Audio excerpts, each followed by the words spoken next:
Hey, what's up, everybody?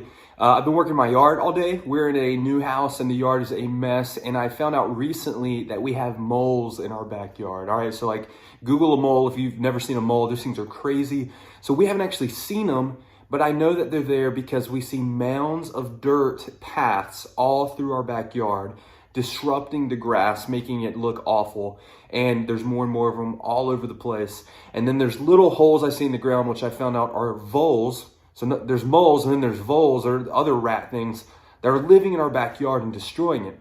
And it's making me angry, so I've been trying to figure out how to get rid of them. And I was flooding the yard because I saw it on YouTube. And if you need to learn how to do something, you watch YouTube. So I watched YouTube, you flood the holes, and then you can see them trying to dig up on the mound, and they kind of start, you can see them moving, and you shovel them up. So Charlotte and I were in the backyard the other day trying to do that, couldn't find anything. And so it's just been frustrating me, like, how do I get rid of this problem, these moles? And I was talking to someone the other day, and they said the way that you get rid of moles, well, one way is that you spread out a bunch of pesticide, a special kind that kills grubs and other insects that are under the dirt. And that's what moles eat.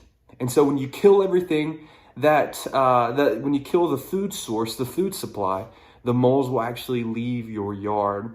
And so I just spread poisonous pesticide all over my yard to get rid of the moles, and we'll pray it works. But I just had this thought, and I want to throw it your way.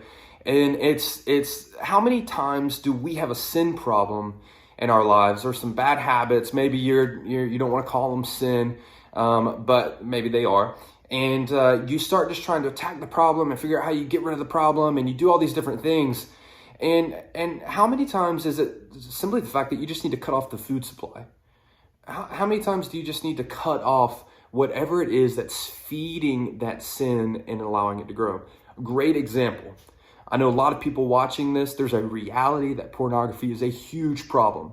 Now, how many of you have tried to get rid of that problem and have failed to, but you've never cut the supply? And what I mean by that is you've never put yourself in a place where you said, I'm going to leave the phone or the laptop in a different room of the house at night. Or I'm going to make sure these hours of the day, I am not home by myself in a position where I can fall into that sin.